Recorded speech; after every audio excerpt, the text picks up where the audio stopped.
Hi, and welcome back to the 2023 SEVA Awards celebration. I'm Jaden from Samuel Jackman Middle School, and today we've got part 2 of our daily finalist announcements in preparation for next Saturday's SEVA Award Night celebration. Join us each day this week at 5 p.m. right here on SECC Comcast 16 as we gear up for the big event. You can also stream and connect with us online at secctv.org and by using the hashtag SEVA Awards. Today, we're announcing the SEVA 2023 finalists in the documentary category. This category includes videos of any length that provide an in-depth educational look at topics such as classroom curriculum, people in current events, or history. Let's take a look at this year's documentary finalists. In the K-3 documentary category, the finalists are A Trip to Locke, Florence Markhofer Elementary School. Why Dogs Are Special, Florence Markhofer Elementary School. In the grades 4 to 6 documentary category, the finalists are ADHD, Living With It, Del Paso Manor Elementary School. Adopt a Pet, Del Paso Manor Elementary School. Angel City FC, Del Paso Manor Elementary School. Helmets Come First, Del Paso Manor Elementary School. Clean Up the American River Parkway, Del Paso Manor Elementary School. News, 6th grade podcast team, Florence Markhofer Elementary School. One Deadly Pill, The Dangers of Illicit Fentanyl, Loomis Basin Charter School. SEVA 20 to 30 Club, James McKee Elementary School. In the grades 7 to 8 documentary category, the finalists are 300 Wins, Sutter Middle School. Adultification, Fern Bacon Middle School. Black History Month, Fern Bacon Middle School. Creativity and Flexibility in the Classroom, Winston Churchill Middle School. Free School Lunch, Will Rogers Middle School. Japanese Internment Camps, Winston Churchill Middle School. Media Documentary, Andrew Carnegie Middle School. Where's the Water, Catherine Albiani Middle School. In the grades 9 to 12 documentary category, the finalists are AI's Effect on Education, Rio Americano High School. Am I a Man or Am I a Tractor, Galt High School. Artificial Intelligence, Rio Americano High School. Cops on Campus, The Role of School Resource Officers, Cordova High School. Fast Fashion and the Downfall of Generational Fashion, Rio Americano High School. It's All Accessible, Del Campo High School. Magical Costumes, Galt High School. The Rise of AI on Artists, a documentary, Rio Americano High School. There you have it, this year's Student Educational Video Awards documentary finalists. Those were just the highlights. We've got the full finalists ready to roll next. Don't forget about next Saturday's SEVA Award Night celebration. But for now, enjoy this year's documentary finalists, and we'll see you tomorrow at 5 p.m. for our school news finalists right here on SECC Comcast 16.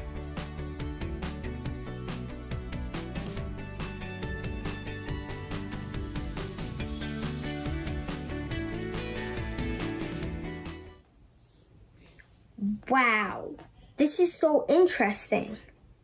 I love this place. Sorry, I didn't see you there. Hi, my name is Sophia, and I'm going to be talking about the town of Locke, which was originally established in 1915 as a settlement for the Chinese people who worked the railroads and farms. First on our journey, we are going to be visiting the boarding house, next the school, a gambling house, and other places with walks in between. I would suggest you start with the boarding house because it has a map that can be very helpful.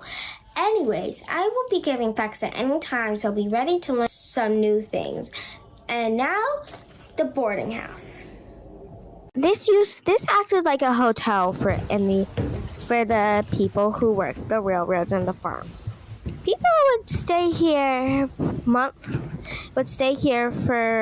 would be here months, weeks, and sometimes even years. I wonder what you find. Now, those are a couple facts I found interesting about the boarding house.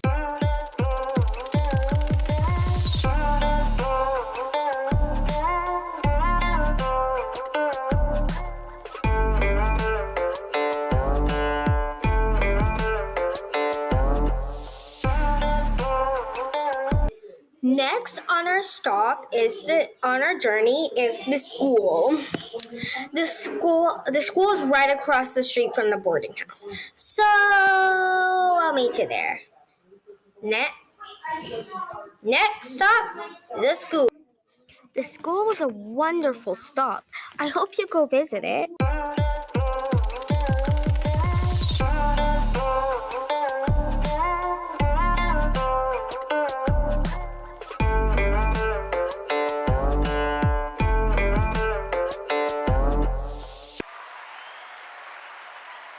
Welcome everybody to the walk around log. Our first interview will be Miss Bullard.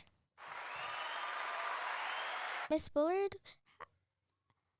Sophia, thank you so much for inviting me to your podcast today. Thank you for coming. Okay, so my first question is, what was your favorite part and why did you like it? I just enjoyed walking up and down the streets of Locke, thinking about all the hardworking families persevered and created that special little town of Locke. What did you learn? What is one thing that inspired you? Okay, I found my way to the gambling house. We're not lost anymore. Next stop, the gambling. The game.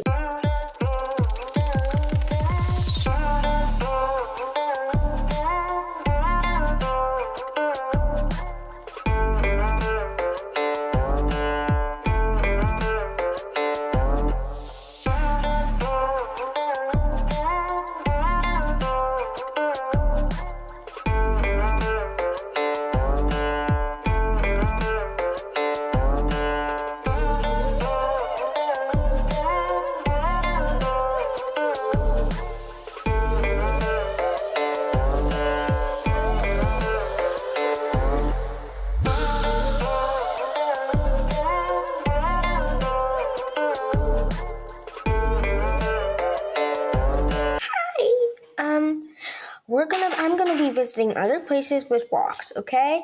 So see you there.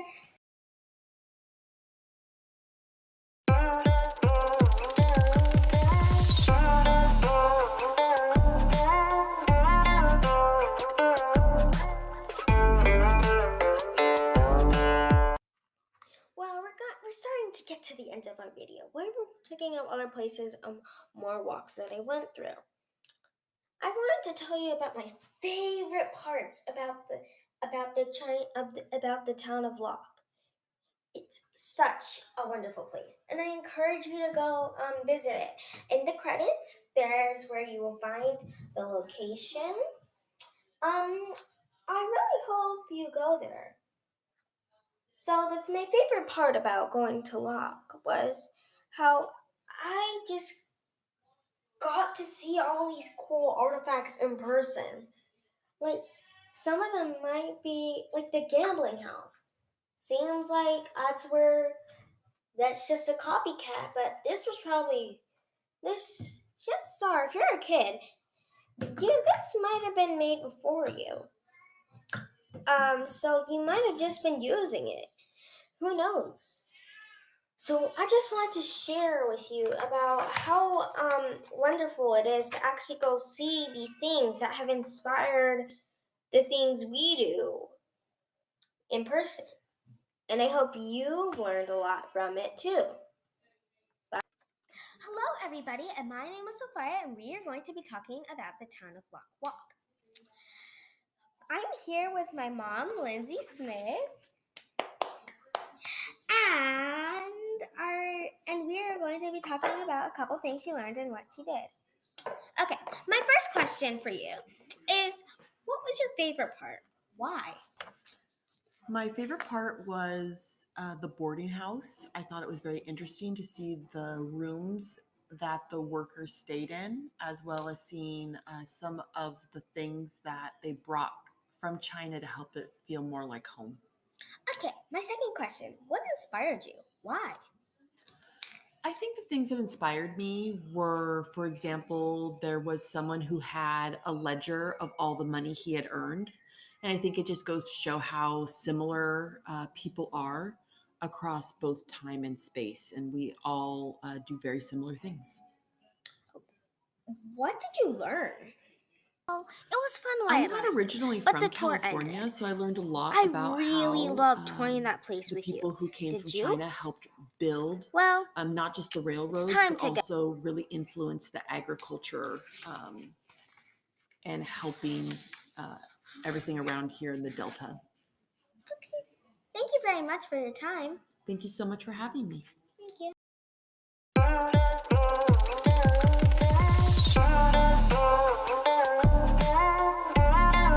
My favorite part about Locke was how they preserved the Chinese culture and history that was integral to the development of California in the 1900s. There are street signs still displayed in both English and Chinese, and they have shops like Locke Chinese Medicine. It was really interesting to be able to visit a National Historic Landmark, and it's so close to where I live. I would rate my visit 4 out of 5 only because a lot of the museums and shops were closed the day that we visited, but it would be great to return when more places are open.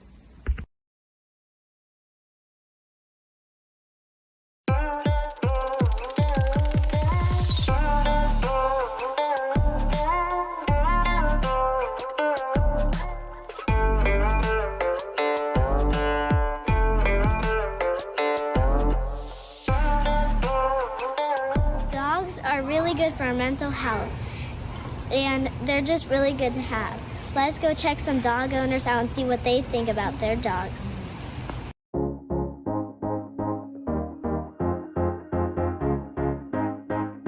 "2020 was really hard on my mental health. Between the unknown of the world and the overwhelming stress of homeschooling, I was starting to think of other ways to bring love into this house and occupy my kids.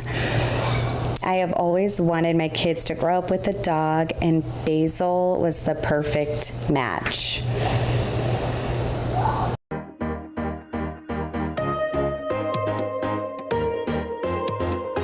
My name is Madeline. And my name is Scarlett.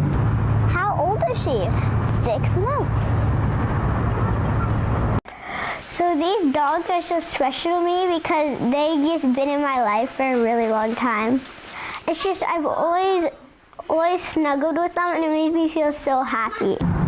Did you always want a dog? Yeah, I actually always wanted a dog when growing up. I never had one as a kid, and then you and your sister wanted one, and we found Basil, and she was just a perfect dog, so we had to get her.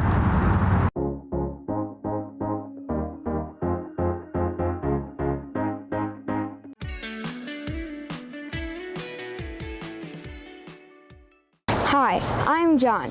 I have ADHD, and it's very weird, per se. So I went and asked other people with ADHD and some people that deal with ADHD patients some questions about ADHD. First, let's talk to the doctors. A patient living with ADHD on a day-to-day basis, it kind of feels like something around you is always distracting you. And if you think of the brain like a computer, ADHD can impact the hardware, like the components of the brain, and also the software, like the programs we run to get stuff done. So there are brain differences in the hardware, like the thalamus is a part of your brain that kind of is like the gatekeeper for impulses. And sometimes the thalamus sort of leaves the gate open. So you'll see some impulsivity with ADHD. So everyone is different. So, siblings, boys and girls, different ages. So ADHD and ADD can look very different. There are sort of 3 kind of buckets you could think of ADHD in. There's the hyperactivity bucket, where you see more of the impulsivity and like the need for movement and need for constant stimulation. And then there's the ADD without the hyperactivity, which is more the inattentive type. Like it's really hard to manage your focus. And sometimes people with inattentive ADHD sort of go inside their own brains for excitement because the outside world stops being stimulating enough. Or there's the combined type where you've got the hyperactivity and the inattention. It can affect them academically, it can affect them socially, so sometimes it's hard for them to have really good relationships sometimes with friends because their impulsivity or hyperactivity affects that sometimes. Some people will tell me that it feels like their brain is always on the go, and sometimes it makes their body feel like they're always on the go. And so some people describe it as impulsivity. There are so many misconceptions, right? Like it's a choice or you're not trying hard enough. And those ones really hurt my heart because we wouldn't say that about something physical that we could see, yet because it's invisible in somebody's brain, sometimes people say that. When people are diagnosed with ADHD and ADD, that they automatically get diagnosed and get the medications, which I think is very untrue. The main thing that we want to do is make sure we identify a patient with the condition because we want to make sure that they get academic accommodations. I would say one misconception is that it's a issue of effort, meaning that if you just try harder, it'll go away, because you can't try harder and change your brain chemicals, right? The important thing is actually the evaluation. First, really research and understand, because that's going to help address the misconceptions. And then also ask somebody, if somebody's comfortable talking about their ADHD, to tell you what it's like so that you get a better understanding. And very quickly, you'll realize that it's not a choice or a bad behavior, and it has nothing to do with somebody's character. It's just they have a brain that has different hardware and software. Now that we know what the doctors say, why don't we ask some people that actually have ADHD what they think about it?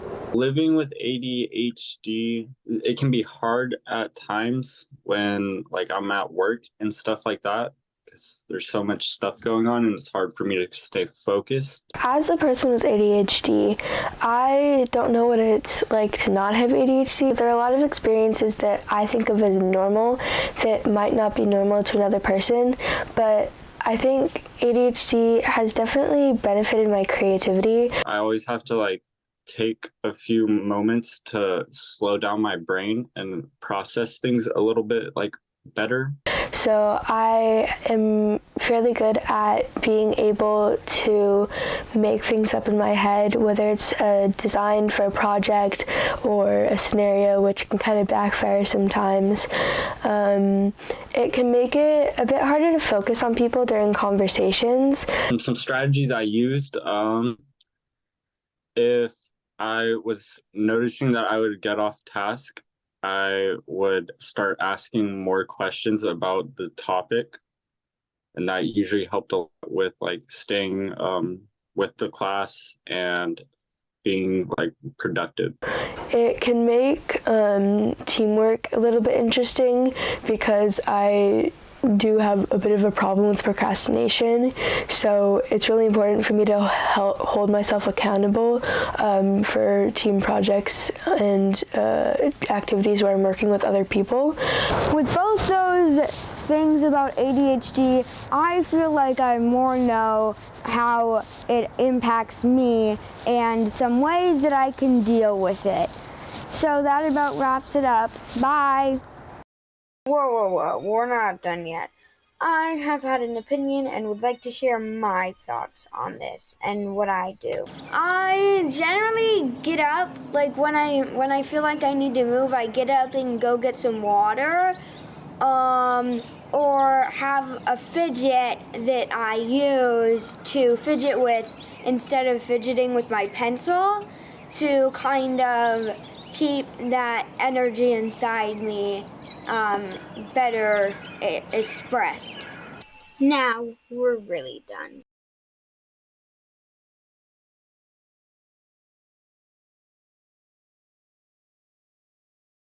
If you are looking for a pet, you can adopt at a shelter instead of a breeder.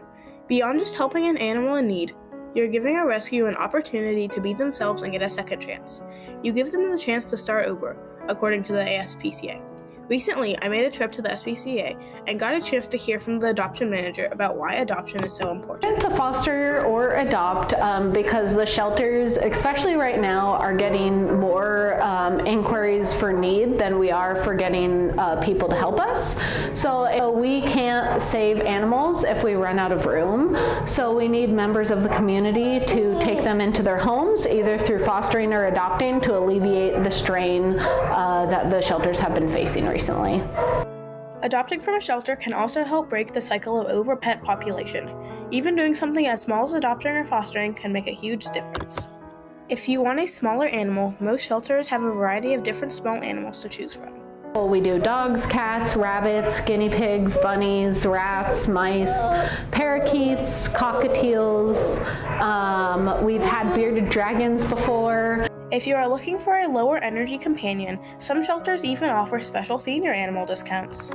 So if an individual is 65 years and older and they're adopting a dog 5 years and older, the adoption fees are waived to help them in their new home. My favorite part of working here is being able to help in the situations that might have not started out very good, and then being able to help them on their journey to where they are able to find a loving home, and especially getting updates from that person of how they're doing in their home. Adopting from a shelter can really change an animal's life for the better.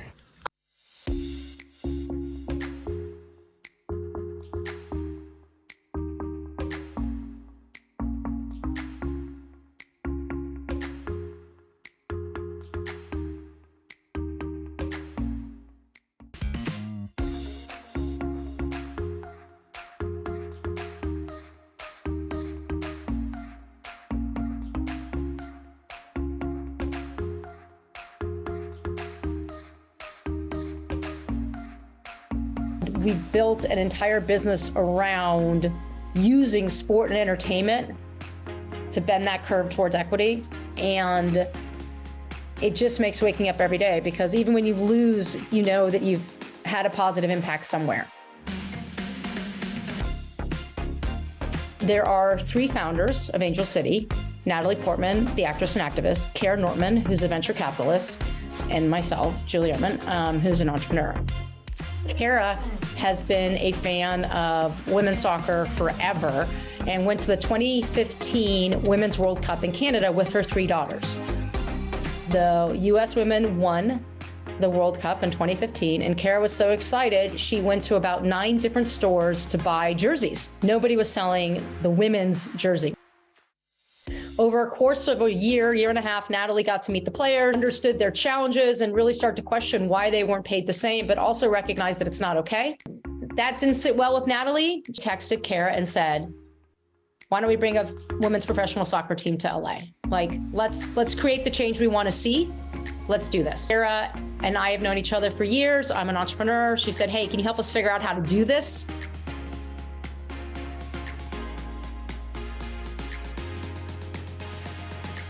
It's my job to go find brands that align with who Angel City is. I get the pleasure of playing the beautiful game of soccer in front of the community. The struggles that we had were really sharing with the world what we intended to do, that we intended to fight towards pay equity, we intended to build a women's sports team. The most common struggle at the beginning was, you're 3 women. They're not used to seeing women as owners and operators of professional sports. It's part of it is then finding those investors who believe what you believe, right? And that meant talking to 100 investors who said no until we got our first yes.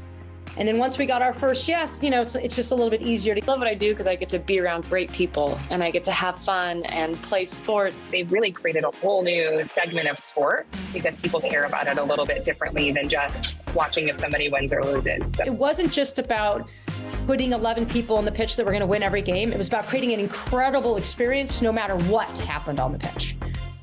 I think they've inspired me and my teammates, and I think women in general, to believe in our value, and also inspired people to take risks. Believing in yourself is one thing, but you got to take risks and put yourself out there. We aren't satisfied with being the most successful women's team in the world. We want to be on par with the most successful men's teams in the world. We're not finished yet. And we're not satisfied with us being the most successful. We want our league to be the most successful. We want other teams to challenge us. We want new teams to come in. I think for me, it's controlling what you can, because so many things are out of our control. So I just focused on, my attitude, my effort, working hard every day and giving everything I had to where I was at. We are all pushing towards something that's greater than each of us individually. So we have a really incredible ownership group. My favorite thing is the people I work with in my team. It's an incredible group. My favorite part, number one, is probably the community connection. The Angel City sponsorship model, where we give 10% of our sponsorship dollars back into the community, that's reflective of our commitment to drive to equity. I think the biggest thing is, watching this league grow over the 8 years I've been in it, and seeing that when someone came in and believed in what we were doing from a personal level, because they're women as well, it took our league to the next level. For me growing up, I didn't have a professional women's soccer team to look up to. I wanted to be one of the boys. I was they look tough and they're strong and they're powerful. For young girls, you get to look up to us and be like, wow, we can do that.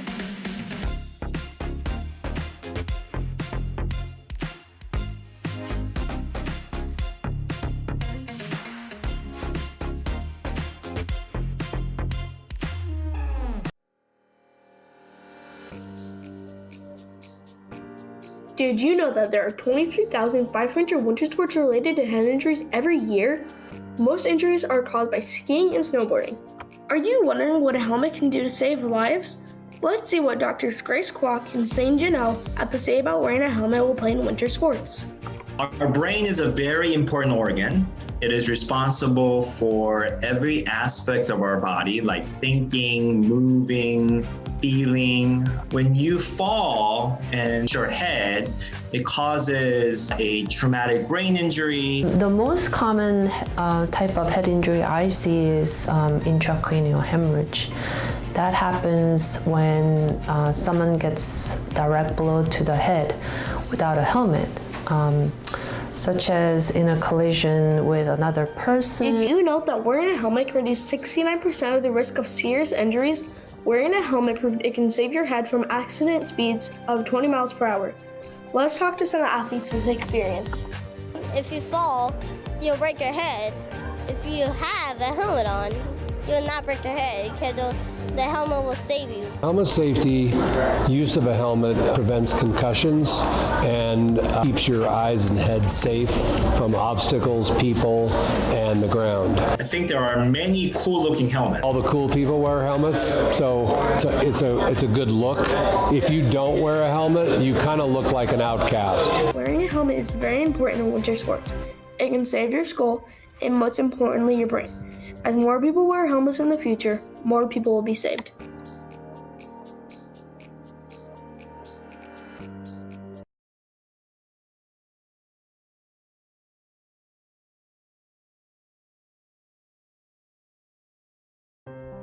If you have ever gone out to the American River Parkway, you might have noticed the trash along the trail or in the grass. The trash isn't just ugly to look at, it's impacting all of us. Did you know that you can make a difference? So we at the American River Parkway Foundation believe that the parkway is a vital part of the community and that it should be conserved. But that's really going to rely a lot on you, on making sure that you're getting out there and using it and taking advantage of its resources and helping to protect it by helping with cleanups or invasive plant removal or just enjoying its beauty. We sat down with the Director of Communications and Public Affairs through the American River Parkway Foundation to learn more about the negative impacts of trash and how you can get involved. Trash itself can dig itself into the environment and prevent plants from growing and hurt the soil. Also, you have plastics, which are around forever. Once they're introduced into an environment, they never go away. The soil is not the only thing getting damaged. The Sacramento River is getting impacted as well. So what does the American River Parkway Foundation really do? Our main thing is to go out there and recruit volunteers to help with cleanups, removing some of the trash and debris from the parkway so that it is cleaner and more sustainable. And we're also just out there in the community interacting, talking about the parkway and why it's good for the region and why we should make sure it's around for generations to come. What can you do to help? Interested in being part of the solution? Well, the first thing is whenever you're out in the American River Parkway, make sure you are picking up after yourself. If you see other people's trash, try to pick that up too if you can. So the next time you head out to the American River Parkway, think about how the trash is more than just ugly. Think about how you can do your part to remove it.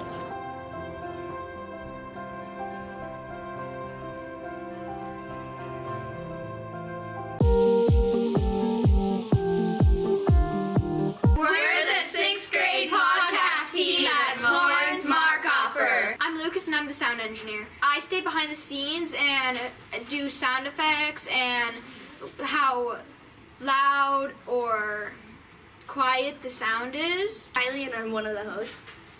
I sometimes do jokes and quotes and about talking about the joke box. I'm Maddie, and I'm also one of the hosts.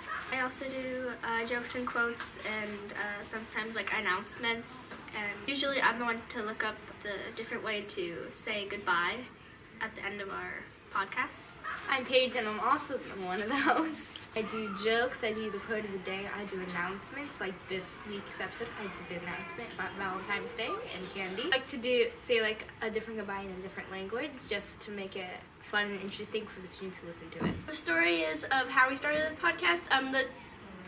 The building was legit under construction, and we saw the microphones, and we were like, might as well do a podcast. Doing the podcast because it's new and interesting, because we haven't had one for MM News for a while, and since it's going to be our last year here at Markhofer, we thought it'd be something fun and interesting. I like doing podcasts because I feel like it's a way for us to be creative and have fun, but not in a video like we always do, in a new way without any visuals, just sound. Podcasts are fun because they're short and easy. I like doing podcasts because I get to hang out with all my friends, and we just hang. Like I said, we get to hang out and just be ourselves. It's fun. Bye, Mustangs. Thanks for watching.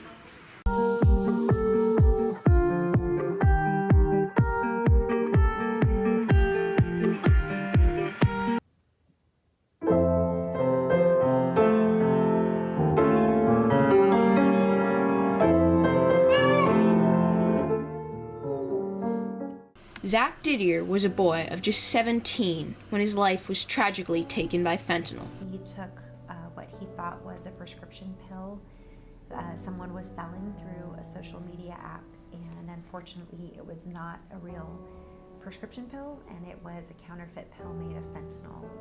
And that one pill ended his life very quickly in his bedroom. Fentanyl is a powerful synthetic opioid, meaning it is a deadly, lab-created painkiller. Fentanyl is very unique in how lethal it is in such small doses. So about 5 milligrams of fentanyl is a lethal dose. To put that in perspective, a teaspoon has 5,000 milligrams. So literally just a couple of specks of salt is the amount of fentanyl that is lethal. Fentanyl is a cheap alternative for drug dealers to use, and they carelessly press it into pills with nothing else except a filler. Those pills are then marketed as prescription drugs that would normally be carefully regulated. There is no uniformity in these drugs, and best case scenario, you take a dud and nothing happens. Worst case, you drop dead. Of all pills bought online, 98% contain fentanyl, and 60% of those are deadly. Fentanyl is posing a huge threat and is the leading cause of death in 18 to 49-year-olds. The good news is, people are working to stop this. The Didiers, upon finding out their son had been killed by something they had never heard of before, decided they wanted to take action to help other families. After we put all the pieces together, with the law enforcement investigation, I just thought every parent needs to know about this. Zach would want us to share this because there are a lot of people who are being deceived. The One Pill Can Kill campaign is another way the spread of this is being stopped. This campaign is designed to inform not just parents, but also students about this deadly drug. The One Pill Can Kill Placer campaign is designed to spread education and awareness to let students and parents know about the dangers of illicit fentanyl and how available it is today on our streets. We've spoken at every high school from Forest Hill down to the Sacramento-Placer County line here in Placer County.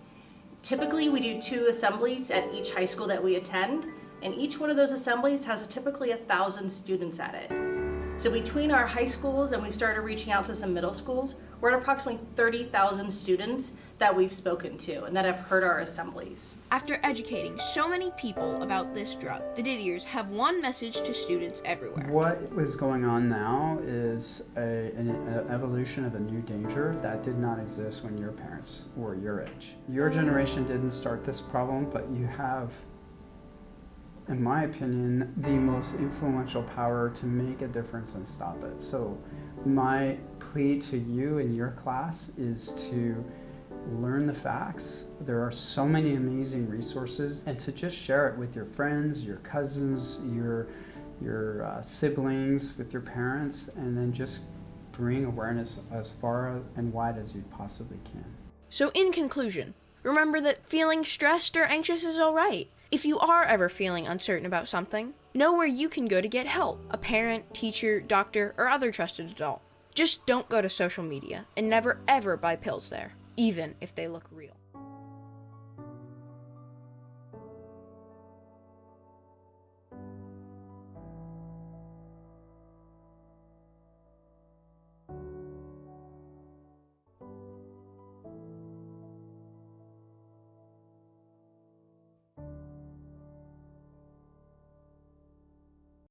Over the last 100 years, the Active 2030 Club has been hosting events all over the globe for disadvantaged and disabled kids. The Sacramento Club was the pioneer club of this organization. One of my favorite events that they do every year is their annual back-to-school shopping spree, where they take kids from underserved communities on a shopping spree for back-to-school clothing. At this event, each child will receive a brand new backpack filled with all necessary supplies to start the school year. So at this year's annual back-to-school shopping spree, we were fortunate enough to be able to host 80 children from a local disadvantaged community. We were able to take them for back-to-school supplies and clothes that they wouldn't otherwise have had the money to buy for themselves. The indoor soccer program, decided to help the 2030 Club to set up a one-day soccer camp. There was even a special guest there, and Amobi Akugo, a professional soccer player, was kind enough to come and help these kids learn more about the wonderful sport of soccer.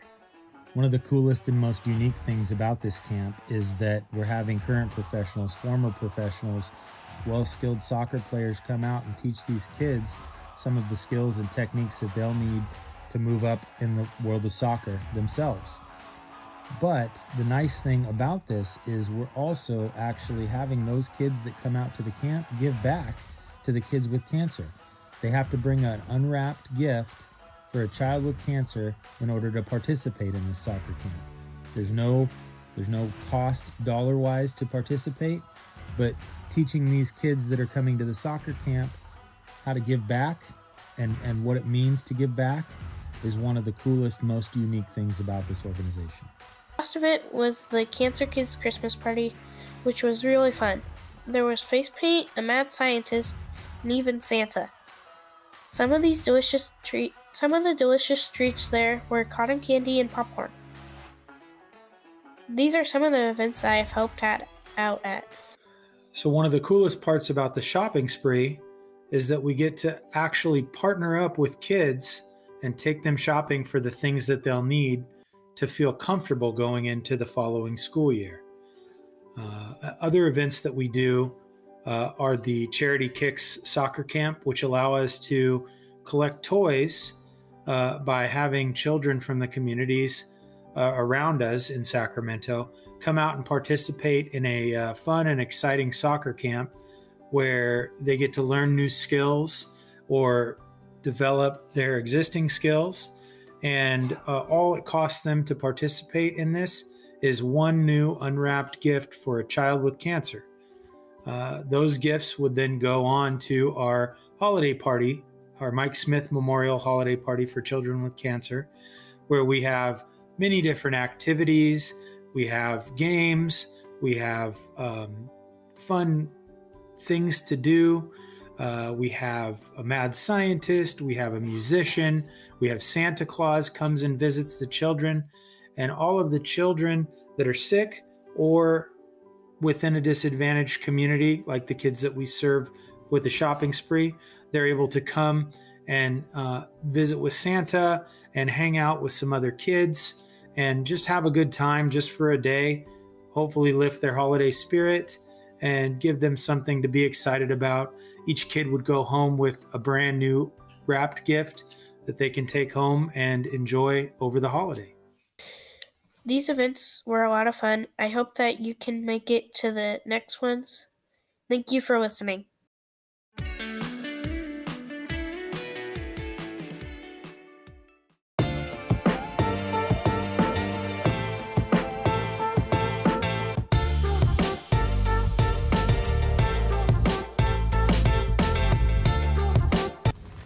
Hi, my name is Zoe Brown, and I'm here with Coach Michelle Masseri, the girls basketball coach at Sacramento High School. Wow, 300 wins. How does that feel? Feels really good. I feel blessed. I've had a lot of good assistant coaches and a lot of great players that have helped me do that, so it feels amazing. How did you feel when you got to 200 wins? Feels like a long time ago, but we were at a basketball tournament in Arizona, so it was kind of, no one really knew about it, so that was very different from the 300 when everybody celebrated. How did you get introduced to the sport of basketball? I used to play with my brothers when I was younger, and my dad coached me, and that's how I got introduced. What made you decide to become a basketball coach? My dad is a football coach, and he's done a lot of good things, and so I loved coaching, and then I loved basketball, so I just put it together. What are your core beliefs as a coach? Hard work, dedication, and you get from the sport what you give, so the more you put into it, the more you'll get out. Interesting. Speaking on being a team player, sportsmanship, how do you handle disciplining players? I think that part is really tough, but players need discipline because when you're in a game, it takes discipline to win a game. So we start by being disciplined with first in the classroom, second like as a person, and then third would be on the court. So how we work a lot on picking their teammates up, giving each other high fives, positive encouragement, and then we set rules that they have to follow. And then if they break them, then we have consequences, but usually we just start by being like a good person, a good student, and then we work on the on-court stuff. How do you motivate your players to be the best? I yell at them. No, I'm just kidding. We just try to give them as much praise as we can, and then the tradition, so they see everybody else that did it before them, is used as a lot of motivation, like trying to get to college and get a scholarship and to win, I think is a lot of motivation for them. On game days, are there any pre-game rituals that you guys do? We run out of a tunnel, we have a little chant that we do, and then we have our warm-ups. But before we leave the locker room, we slap a poster on the wall that says, be an energy giver, not an energy taker. It's about us, not you. So they slap it before they have to leave the team room so that they put all of their personal stuff aside to play for each other. How do you celebrate when you win? I go home and walk the dogs. And just get happy and then move on to the next game. I give myself one night to like be excited and be happy, and then I prepare for the next game.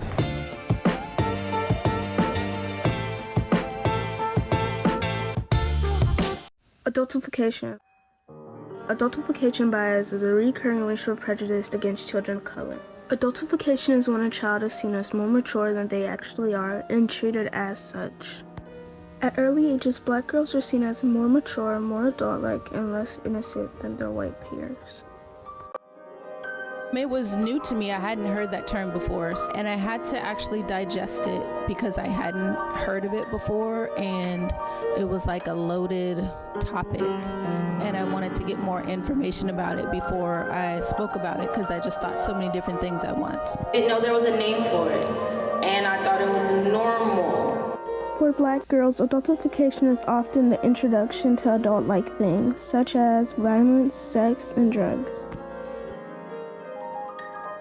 When I think back over some times when it comes to adultification, some of the things that I realized, the bias of it was, I've always loved sports. So I'm always on a basketball court, and on a football field, throwing a ball, always doing something. So I always had a lot of guy friends, and that left just left people, and I'm a kid, but I just loved playing sports. So I always had a lot of guy friends growing up, and I was told things like, oh, you're fast, or you're just so sneaky, and what are you really doing? I'm like, playing? So that, and when I think about it now, I'm like, wow, like those were the titles that were given to me as a child, and I just think it's unfortunate and unfair. Adultification is often seen in the justice and education systems. Black girls are seen as more aware and guilty of their actions, which leads to harsher punishment and less support. Really big with letting my students know that I believe in them and they have a voice, and it's okay to be sensitive to things. It's okay to be emotional. Growing up, I guess you can say, was like verbal abuse, desensitization type pain, like to where I was told like, you don't need to cry or suck it up, so it had me build this tough skin. But no, it's okay. I'm a child, or I was a child. And for my students, it's okay to feel the emotions. It's okay to go through it. I get teased now by some of my family and friends, like, oh, you just have no emotions. You don't have any feelings. And I just feel like it's from my upbringing and just being taught to be tough and strong, and it's okay. Why are you looking like that? And things of that sort. And even my girlfriend, she's like, you're just so nonchalant to everything. And it is a process that I'm working on, and I do feel like now the reflections over my life from just this topic has really made me think like, okay, let me make sure I'm setting the same example that I want my students to be able to do as they grow up and mature, that it's okay to show feelings and emotions. It's okay. Black women in this country historically have been dehumanized and hypersexualized, and that goes back to slavery. But as an adult in teaching, that's something I think you should first just be aware of. Black girls, Black kids still need tenderness. They still need support. That should be balanced also with structure and management. But I think the first step is just to be aware that this exists, and before you basically tell a girl to step it up, or you're not hurt, or you're being too loud, or any of these characteristics, just be aware, is it a racial issue, or is it like a behavioral issue for your classroom or your space?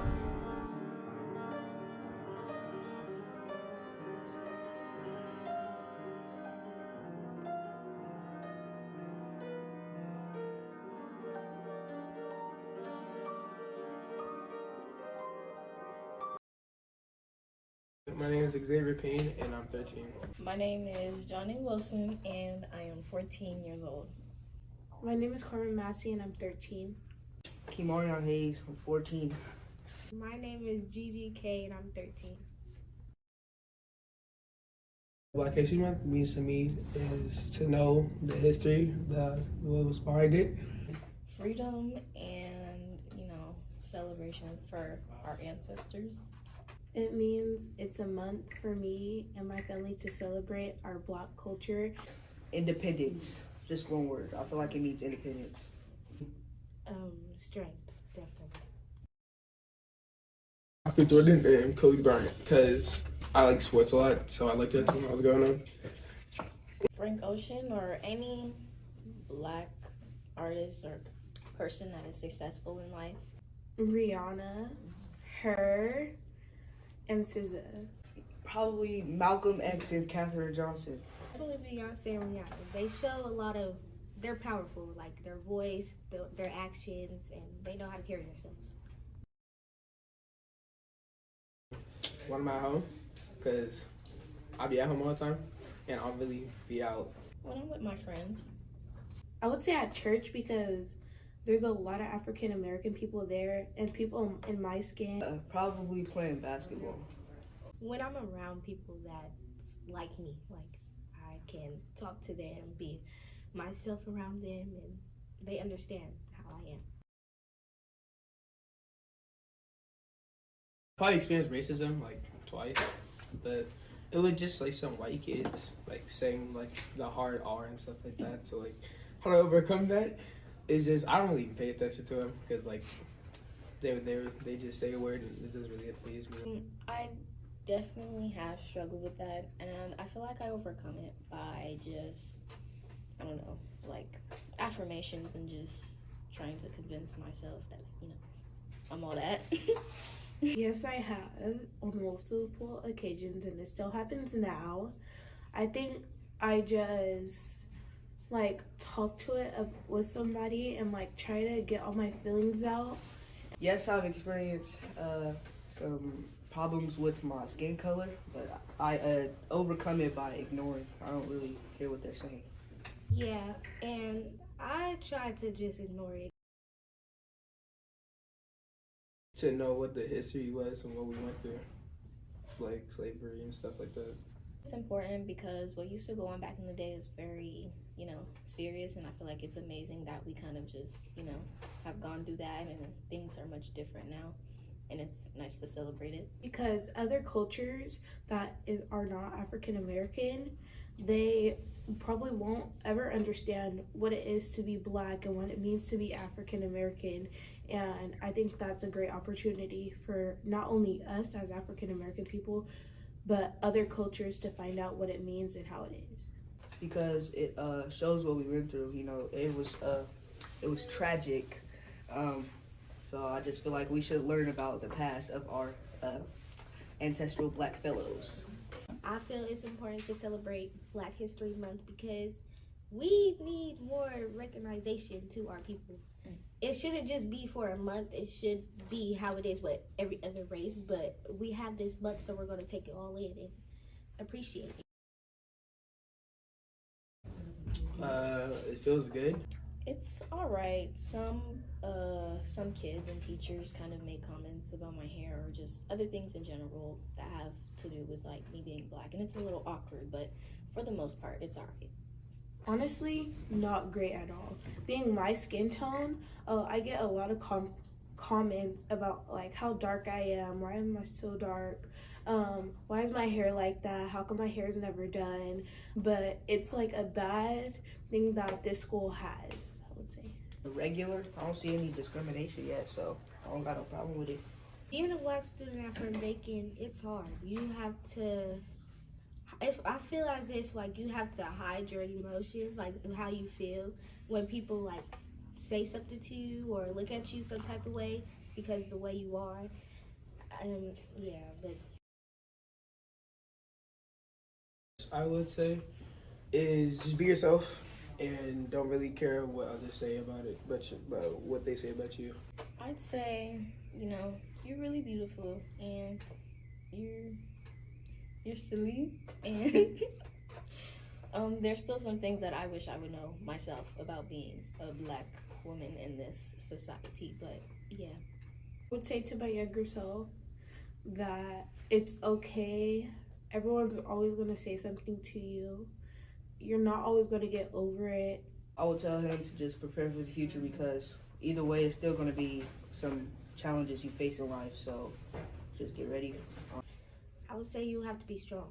You would have to not let everything get to you and not show them that they're getting to you. You have to take it all in and let it out alone and not in front of them so they don't think that you're weak.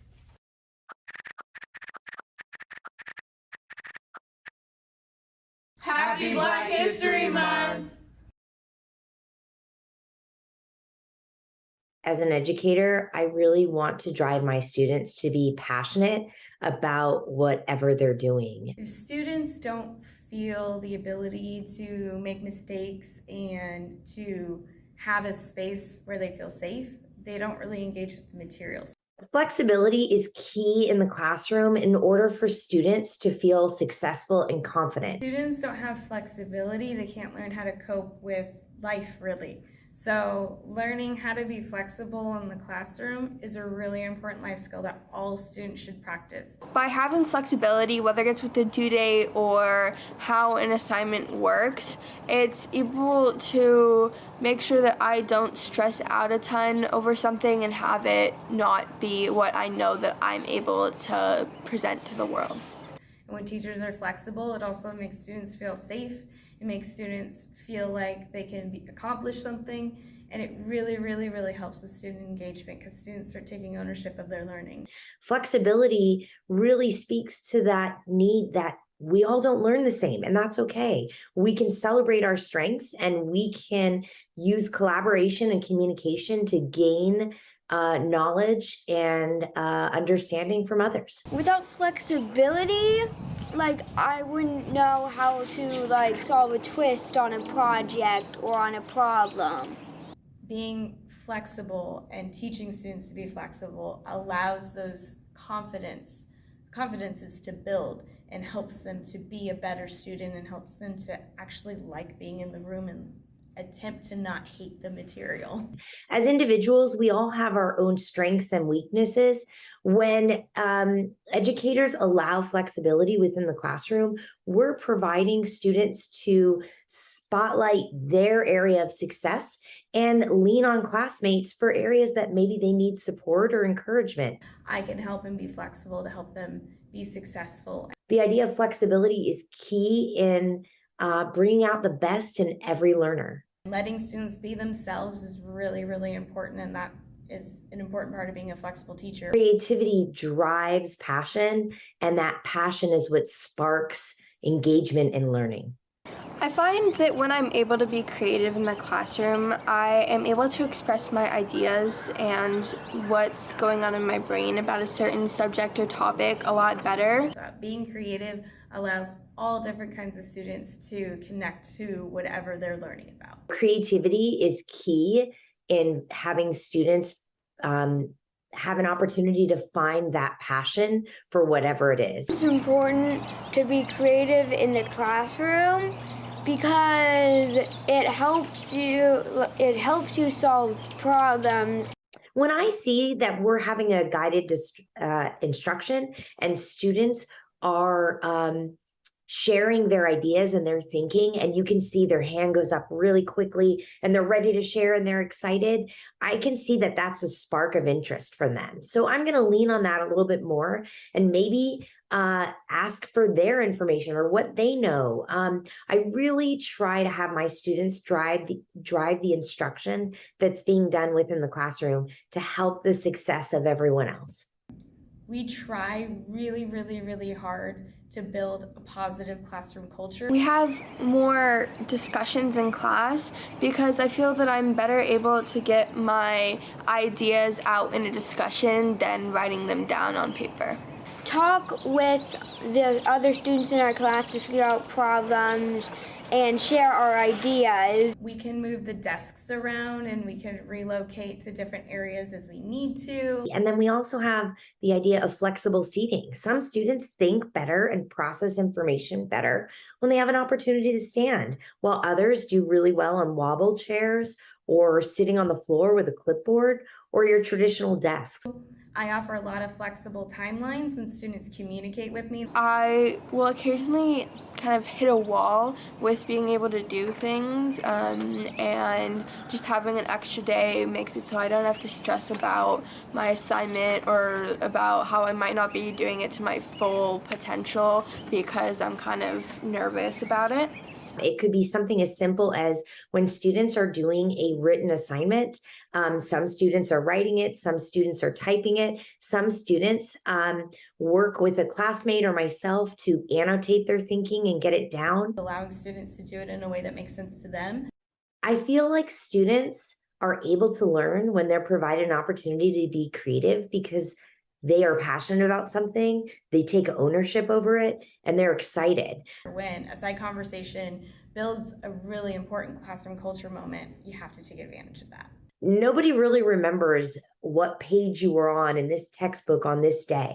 But if they remember the opportunity of creating something or talking through something or problem solving with a classmate, that is memorable. So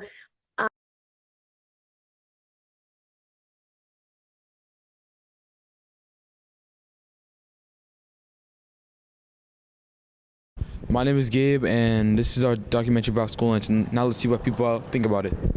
Well, as far as our state, I'm very thankful that we're offering free meals to students. I think that it's good for students to have access to meals during the day so that they don't have to focus on hunger. They can just focus on their schoolwork and focus in class. I think that being hungry is a distraction for students, and I think it's helpful for a student not to have to decide whether or not they have access to a meal. They have access to a meal, and they can get something to eat during the day without question. I feel that it's a great opportunity for schools to be able to provide lunches to students in a free way, because there are so many students who are in need. And a lot of our students come to us hungry in the morning, and they often leave us hungry in the afternoon. And so it feels good to know that we can be able to give them the nutrition they need to get through their day, and in some cases through their evening as well. So the way I feel about our school getting free lunch, and really schools in California getting a free lunch, and then other states not offering that to their students, is that I think students, I think it's really important that kids get a stable source of food. Food insecurity is on the rise around the country, and I think that although kids come to school to learn and be educated in math and science and language arts and history and physical education, I think part of our job too is like to kind of care for their other needs as well. So there's the emotional side of things, but there's also the physical side of things, which is their nutrition. And so I think it's a really good thing for our schools to offer a free lunch, at least one free lunch a day for every student. I think California is usually ahead of progressive ways of dealing with things, and I think it takes a lot of the burden off of kids and the system by just having the lunch system be a free lunch. So I think it's a good thing, and it creates a stability, and then there's not this thing where some kids get free lunch and some kids don't, and I'd rather it be just all the same setup, and I think that's a good thing. I feel that the nutrition department works really hard to make sure that they are coming up with meals that meet the needs of students, nutritional needs. And,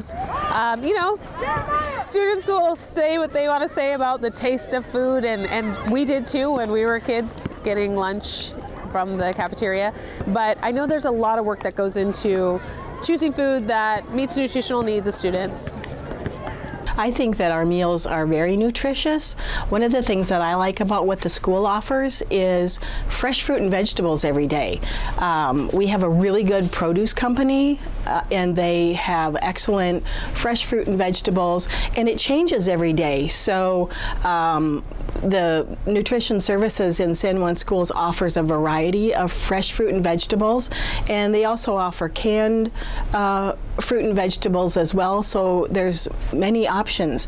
And also when it comes to the main entree, there's so many choices at middle school that every student should be able to find something that they like. Not only meat options, there's non-meat options, and of those there's just so many different choices.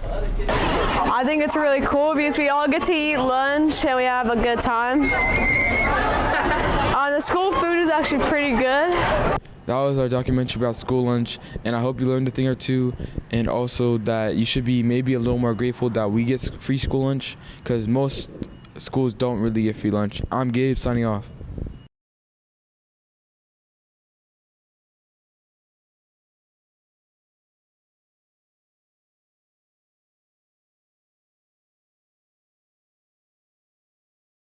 In 1941, Franklin D. Roosevelt made the 4 freedoms, one of which is the freedom from fear.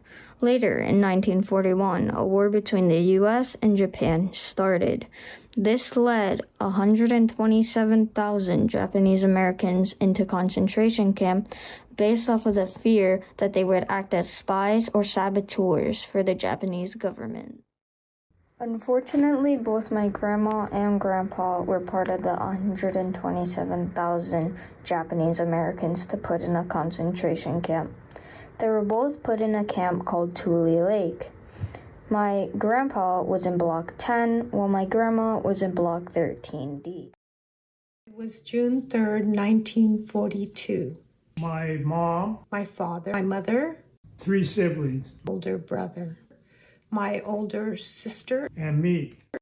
1942 through 1945, 10 camps were open, holding roughly 127,000 Japanese Americans. However, in March of 1946, the last camp was closed. But my grandma and grandpa were released on October 31st, 1945.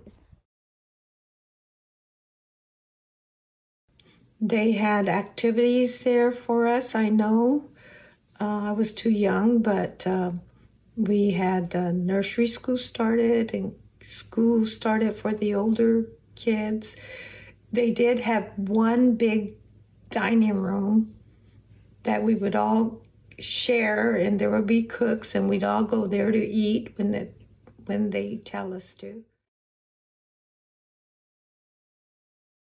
The fence around it, enclosure, had guard towers at basically each corner of the encampment. There were barbed wires around the area, and they did have a tower where they had watch, and people were security people or army people were up there with rifles or guns or whatever watching the area.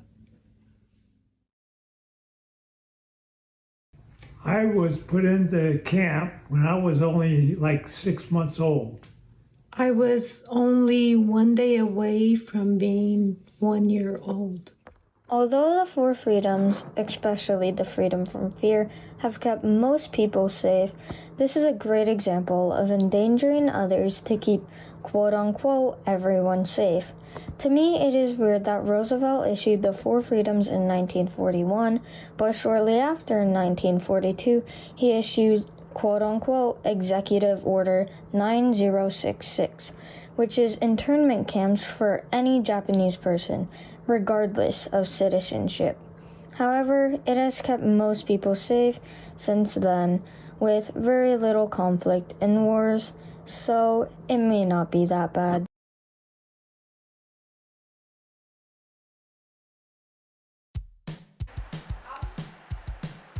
Yeah, it's really fun. I mean, most of the time I just hang out with my friends, and like filming is really fun too, because I like being on camera, because yeah. Carnegie's media program offers lots of different ways to explore your filmmaking and video creativity.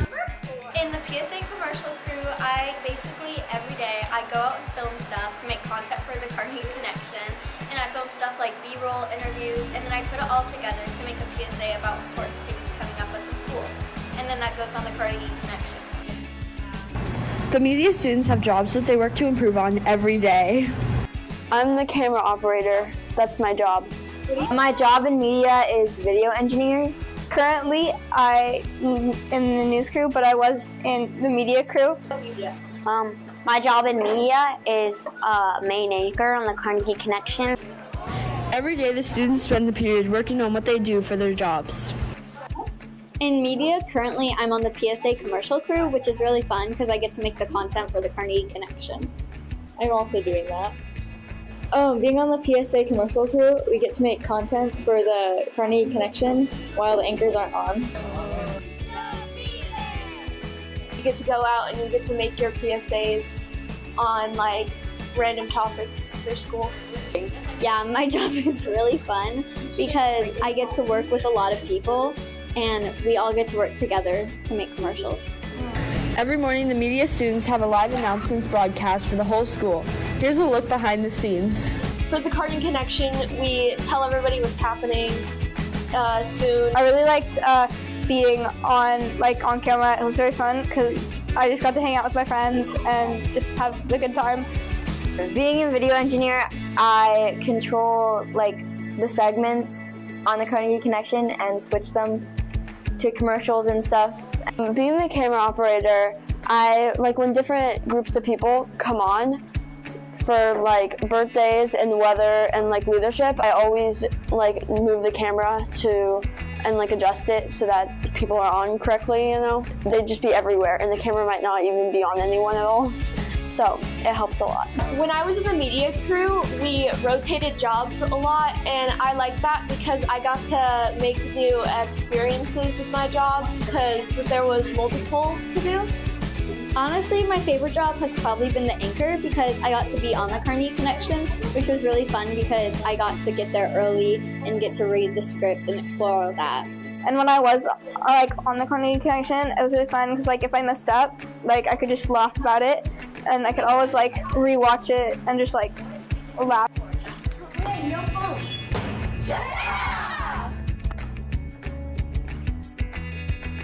Even though it's a little thing that we're doing. The Carnegie Connection isn't the only thing that media students are practicing for. There's also the SEVA Video Awards.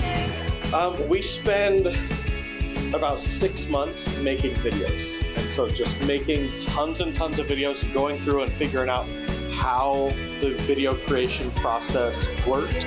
And so a lot of it is practice.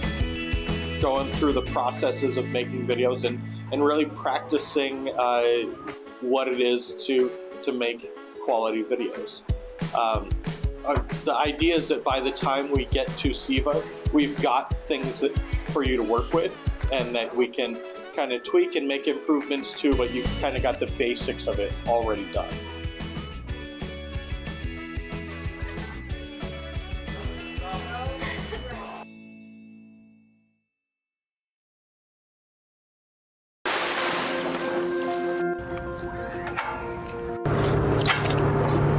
Man, having this water around is great and all, but where does it come from? Have you ever wondered how we predict future forecasts, or if we really know if California is in a drought? I'm in Sacramento with the Channel 13 News, here to get information from the specialists with meteorologist Tracy Humphrey. Our first meeting with Tracy Humphrey was over Zoom. After our Zoom meeting, Tracy invited us to the CBS News Channel 13 studio to get an in-person interview. Let's see what she has to say. What is the difference between forecasting and nowcasting? Okay, great question. Forecasting is whenever you're predicting something in the future. Nowcasting would be something that's happening right now. Would you like an example? Yes. So for me, going into the weekend, we are forecasting a chance of rain coming in next week. So this is going forward in time. So this goes all the way to Wednesday afternoon. So whenever I'm giving you a weather forecast ahead of today, the next day, 2 days out, 3 days out, that's a forecast. A nowcast would be, it's happening right now. Yeah. Essentially giving you current conditions. What is the normal amount, generally the normal amount of rainfall here in downtown Sacramento? So for Sacramento, it's a little more than 18 inches a year. Okay. And so far, we're doing really good. Yeah. So you mentioned snowpack. Do you think you could give an idea of how the snowpack is helping with the drought? Oh, wonderful! Yes. Okay, so snowpack. The snowpack is essentially all of the frozen water that's in the Sierra. And the frozen water in the Sierra has everything to do with our agricultural needs, recreational needs. So where does the water go? Most times it's going all the way down a lot of our rivers, it goes into our streams, it'll go into reservoirs. There are parts of the Sierra that have picked up more than 300 inches of snow.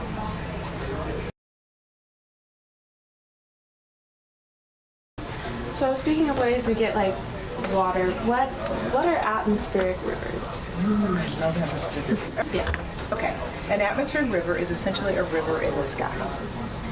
It is a series, almost like a series of storms. It is water vapor that is flowing in the upper levels of the atmosphere, and it goes on for miles. So as opposed to you getting a little rain, you tend to get waves of rain that can last for days.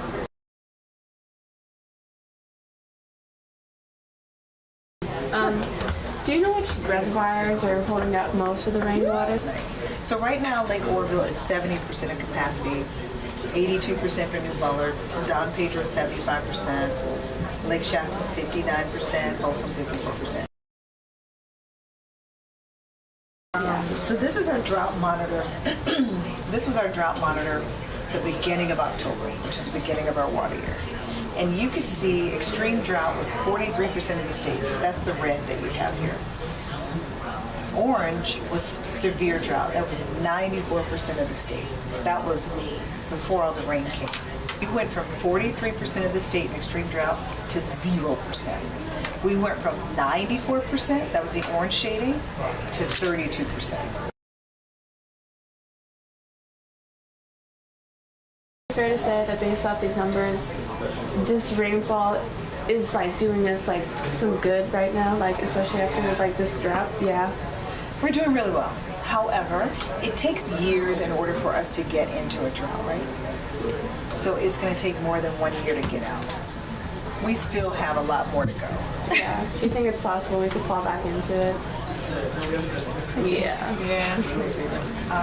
But I think the more we bring attention to it, I think people understand how important water is.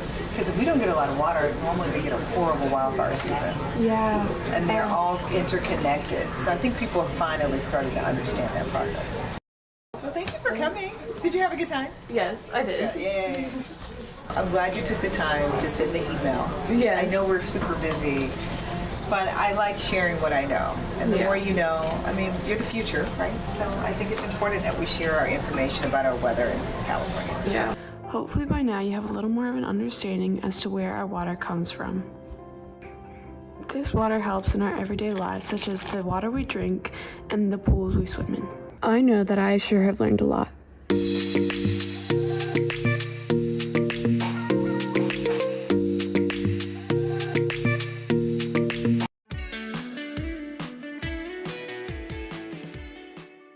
Artificial intelligence, or AI, is rapidly changing the way we live our lives. But what does that mean for the average high school student? How will it affect the way we study, interact, and work with each other? Artificial intelligence is already starting to affect education. With AI such as ChatGPT, students have been using AI to do their schoolwork for them. However, many teachers have been using AI for assisting their teaching. This brings up the question of whether AI will have a negative or positive impact on education. So I use artificial intelligence, the chatbot, every day in class. I use it to create model essays for kids and model responses. I use it to improve student essays, asking the bot to rewrite things for them. And I use it to brainstorm and help students brainstorm. In our video class, we use it even to write scripts. AI is here. It will continue to get better. I don't really have an opinion because I'm not an AI specialist and I don't have any kind of special AI predictions or anything like that. It has a positive impact in the sense that it's much easier for us to look things up and we have answers to every question we could imagine at our fingertips. But then maybe there's a cost, right? To maybe we become intellectually lazy or we haven't learned to discern like good sources from bad sources. In these ways, Google has been sort of a blessing and a curse. I think the same thing is likely to be true for AI. We'll probably find a lot of amazing uses for it, ways for students to have their education customized so that their learning can be measured and the sequence of lessons can be reassembled for each individual, so much more individualized learning. AI should be used as a tool, but not as a means of cheating on work. AI can be beneficial for students if used right. However, a human instructor has one benefit over AI, being human-to-human interaction. While AI succeeds in helping students educationally, human teachers excel at connecting more with students. AI is unable to read or understand emotions, and because of this, AI won't be able to help students who require special attention. It is for this reason alone that AI can never truly replace teachers. AI is rapidly changing the way we learn and teach. But as we move forward, it's important for us to remember that the most important part of education is human connection, and to use AI in a way that enhances it rather than replaces that connection.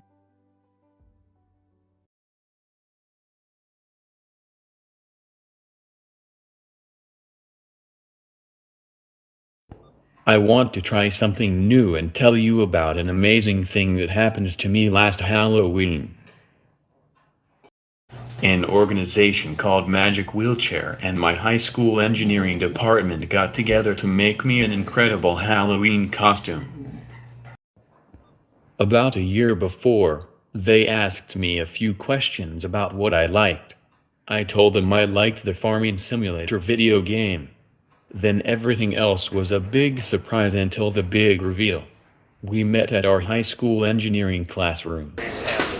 I'm Corey Hunt, and that's my wife Beth, and my buddy Troy, and my friend Stephanie. We work with an organization called Magic Wheelchair. I got involved in Magic Wheelchair when I met the founder of it. His name's Ryan, and his kid was rolling around a haunted house convention. Yeah, there's haunted house conventions. They're pretty cool. But he was rolling around in this large dinosaur-looking costume, about 10 feet long. And when I first saw it, I'm like, I want to ride like that. And then he goes, yeah, I work for this organization called Magic Wheelchair. And I went, wheelchair? There's a wheelchair under that? And I immediately recognized the power of it. It's transformative because it lets you see the kid and the costume before you see the wheelchair, which is amazing. More importantly, it's a charitable organization that doesn't cost the family anything for what we do. We fundraise everything, we crowdsource everything. I know a lot of you are already aware of this, but I just want to be able to say how proud I am to work with this organization. This is our fourth build. We had the help of the high school students, and hopefully they learned some really cool skills, because if I had access to YouTube and these kind of skill building things, I would be a monster today. I've had to learn a lot of this through my friends, and until YouTube existed, I was kind of just figuring stuff out on my own. So, My Little Pony wheelchair, that's what you wanted, right? Okay. We went with the glitter pink. But I don't want to belabor this too much longer. I don't want to take a lot of your time. I want you to see it. We have some surprises in it. I hope you don't mind. Summer pony oriented. But with no further ado, I would like to present the cooperative John Deere inspired.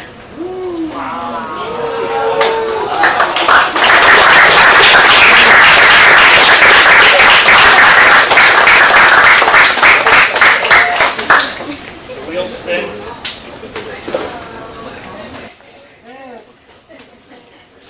Is that right enough? Good.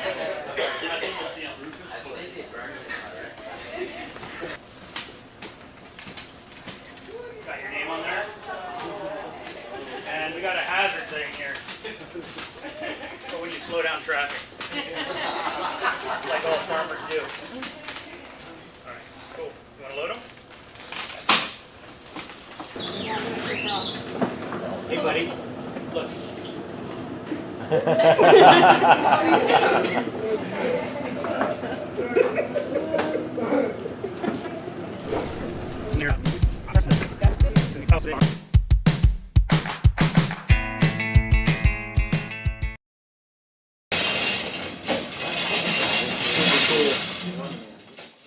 My favorite part was all the lights and sounds. The speakers were connected to large buttons on the inside that I could push with my foot. They make horn and engine sounds. I can also play music on the speaker. I really appreciate all the hard work that the engineering department and my teacher put in on my costume. So we also got you a My Little Pony.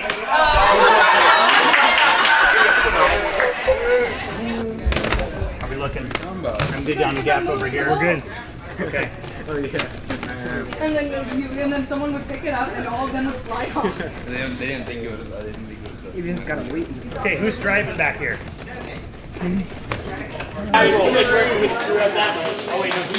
Wow, nice ride, Chris. How's it feel? Does it run like a deer?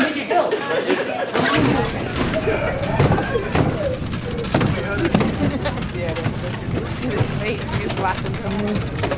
We're gonna take out that chair over there.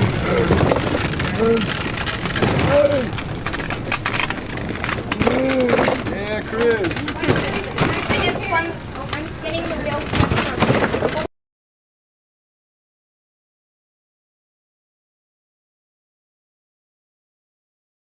I went to the trunk or treat at my church that night. Everyone was amazed by my costume. On Halloween, I wanted to enter the school costume contest at lunch, so my mom and brother brought my costume. Unfortunately, on the way in, one of the caster wheels broke off, so my friends had to carry the tractor. I did win the contest. That was a big W for me, Magic Wheelchair, and the engineering department.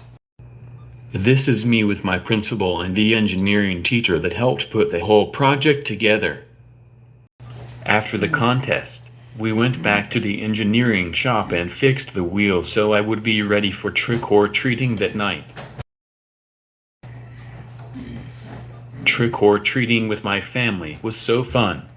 People kept stopping and asking to take pictures of my costume. Later, in November, I used the tractor to produce a Fable video for my video production class. My final bit of excitement with the costume this year was entering the lighting of the night parade in my town.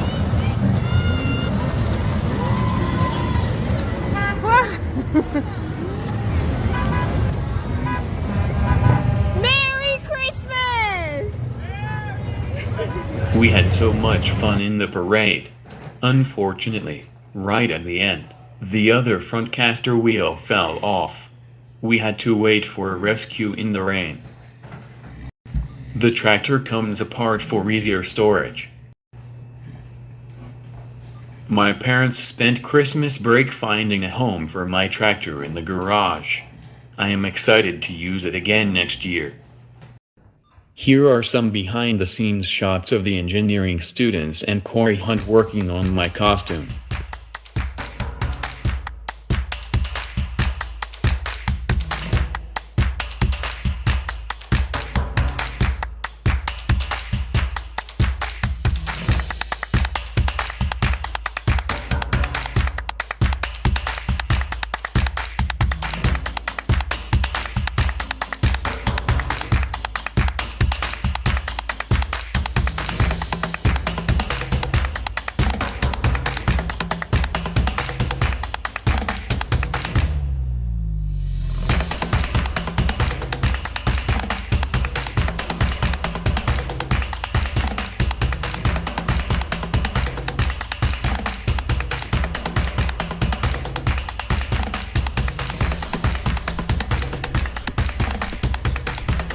Awesome job, everyone.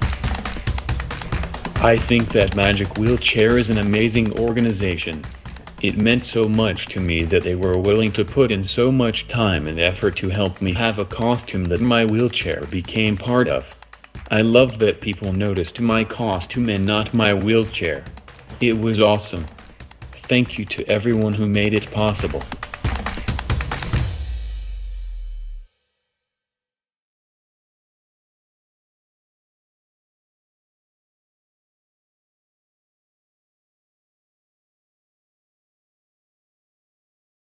Artificial intelligence, a technology that has the power to revolutionize the way we live and work.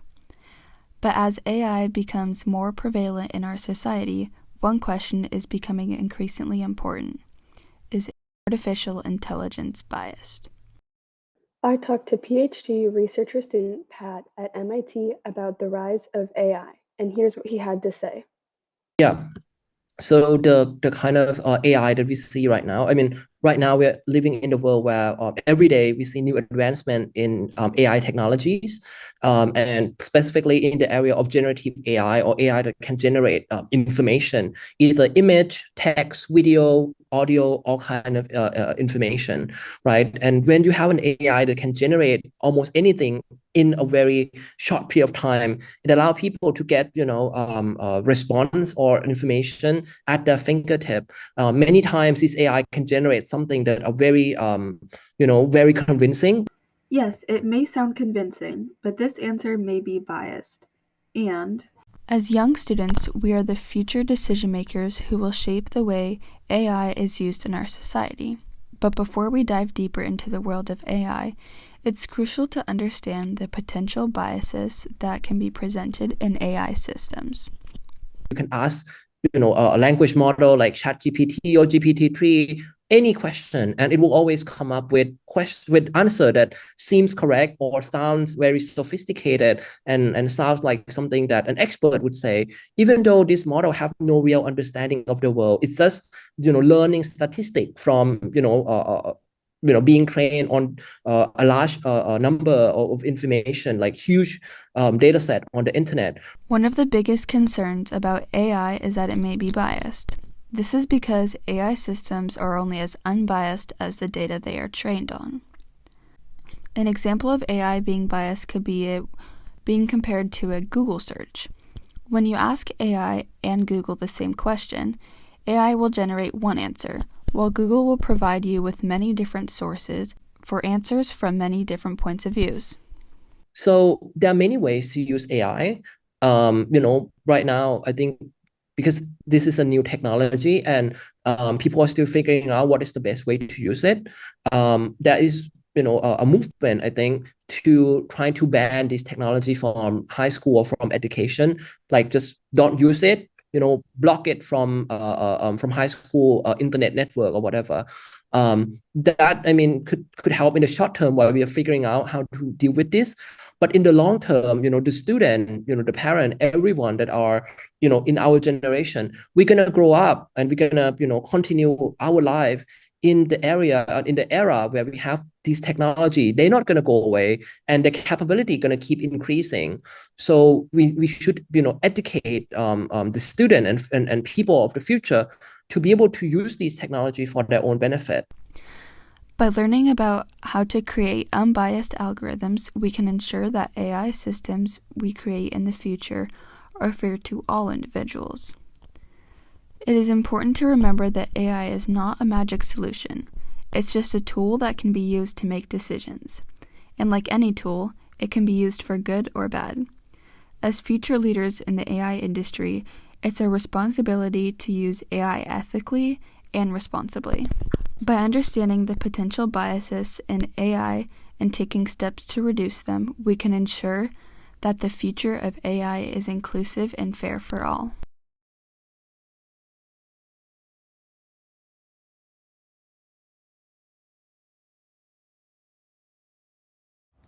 The truth is, cops do not belong on our campuses. Youth do not need a relationship with law enforcement. Police departments across the United States have terrorized, brutalized, and separated our community since the very beginning. School Resource Officers, or SROs as they're commonly known on campus. You may wonder, what are they doing on campus? How are they essential to schools, or are they essential to schools? In the wake of media attention and recent events of school shootings, with many American kids being killed over the past decade, a growing number of schools nationwide have turned to armed security personnel like SROs to protect kids. According to the National Center for Education Statistics, the percentage of public schools that reported having one or more security staff present at least once a week increased from 43% to 65% between 2009 to 2010 and 2019 to 2020. The percentage of schools reporting the presence of any security staff was greater for schools as well were higher enrollments, as 96% of schools with 1,000 or more students enrolled have one or more security staff present, compared with 48% of schools with less than 300 students enrolled. However, a highly controversial and debated topic has come up along with this attention. do school resource officers actually protect students effectively and ensure the safety of their lives? Do they actually make students safer, or even feel safer? The Federal Office of Community-Oriented Policing Services have shown that participants of new SRO programs at large established sites believe that the program increases the trust in police. However, they were unable to provide empirical evidence of increased trust and only anecdotal evidence. The same was regarding the question of whether the program reduced fear in schools, and concrete evidence of the effectiveness was lacking. Overall, research has been inconclusive regarding whether armed school security reduces school violence or deters school shootings. So this leads to the question, what do students really feel and think about school resource officers being on campus? Do they even feel safe with them on campus?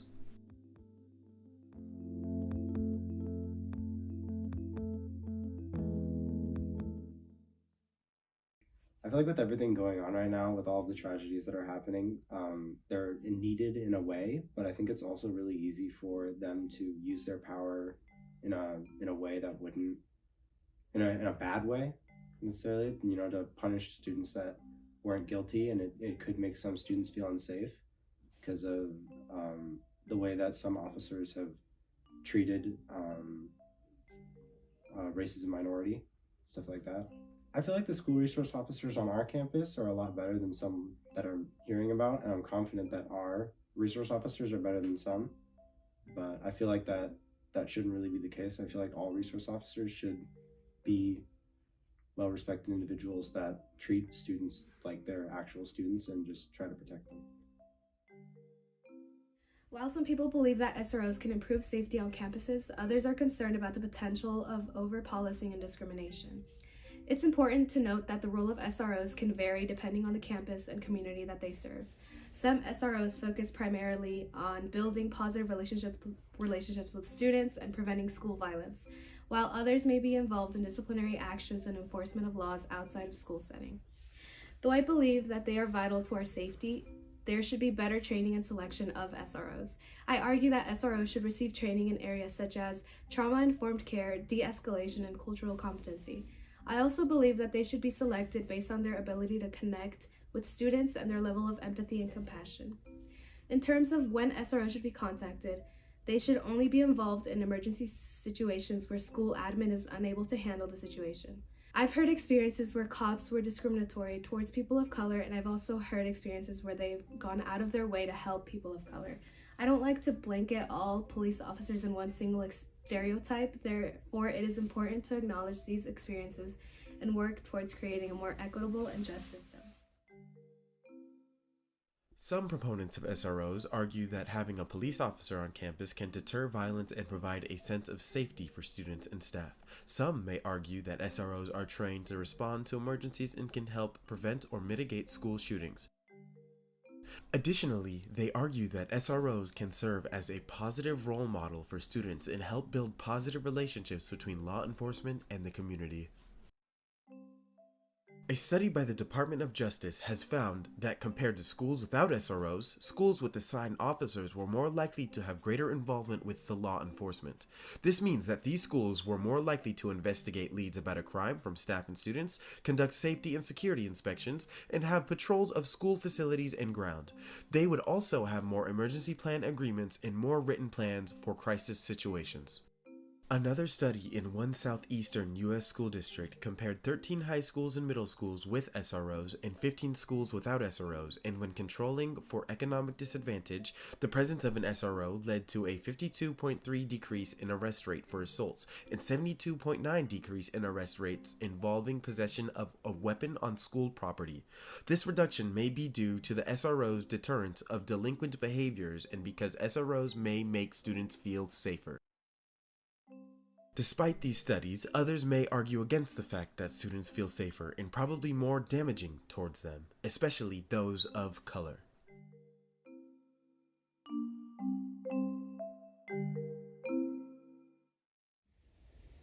SROs just make me scared to be on campus. They're in full uniform, they have all their weapons and equipment, and seeing them every day isn't like, oh, I'm really safe on campus. It just feels like another place where I'm not accepted truly. I don't have a positive experience with them, and I know that the SROs on campus can communicate and connect with other kids, but my background, I don't have a positive experience. Even one of the SROs, she came into a BSU meeting, she abused her power, she said really mean things relating to the Trayvon Martin situation, and I felt as though from then I know where their loyalties lie. I don't believe that they should be on campus or that their presence should be made known. I know that as a district that they have to come on campus to just provide safety checks, and the police are useful when there's something happening. They don't have to be around when nothing is happening. Waiting for something to pop off, as they say, is just too much. It's not a welcoming and friendly environment to me. Though Chris Clark is not a student, the information he provides reflects what some students may argue against SROs. The role of an SRO is actually to provide safety to our campuses. Many will argue that they can be counselors, but they're not trained in being a counselor. A lot of people will argue, and these are obviously supporters, saying, well, kids are more comfortable going to an SRO. Well, on the flip side of that, kids of color, parents of color, are saying, well, my kid is not going to go to a police officer. Now, going back to what I said, we do have SROs. They're actually roaming the community, roaming the schools. If we have an incident, we could call the SROs and they're there. And sometimes we'll say, oh, well, we build relationships with the kids. Well, I don't think they build relationships with and this is what I hear from our parents, especially from our socioeconomically disadvantaged parents. It's like, my kid is not going to have a relationship with an SRO, because of the trust. And especially among us African Americans, we don't trust police officers. Been a few incidents, even in Rancho Cordova, where a police officer has literally beat down a child. So, the African American community sees that, people of color see that, and it's just, something that they don't want on campus. If we're going to have an SRO on campus, maybe not have bulletproof vests and guns and everything. I know of one SRO that, when they talk to kids, they had their hand on their gun. Like, okay, you're talking to a kid. Many critics of SROs argue that their presence in schools can actually make students feel less safe and increase the likelihood of students even being criminalized. They argue that SROs are not always properly trained to work with youth and may use excessive force or even racial profiling. They can even argue that SROs contribute to a school-to-prison pipeline by criminalizing minor infractions and targeting students of color. According to the National Education Association, research shows that SROs do little to reduce on-campus violence or mass shootings, and their presence is often damaging to students of color and students with disabilities. They also state that having SROs in schools can actually create higher rates of behavioral incidents and spikes in suspensions, expulsions, and arrests. In a survey of students in California, 61% of white students said they felt safer with a police officer at school, but only 41% of black students felt more comfortable. And a Tulane University study found that 77% of white students in New Orleans felt safer with a school security guard, while only 54% of black students did. As seen in the protests during the beginning of the video, the Black Student Union of Cordova High School performed a protest against SROs to the school district in 2020, where Jordan Kaidapu, an alumna, stated that she decided to mobilize against SROs on FCUSD campuses and other inherently racist practices, such as an incomplete academic curriculums, because subjecting black youth to hypersurveillance only continues to criminalize them, and depriving youth from accurate and complete information on contemporary and historical events only furthers the erasure of Black lives, and how they've shaped society today.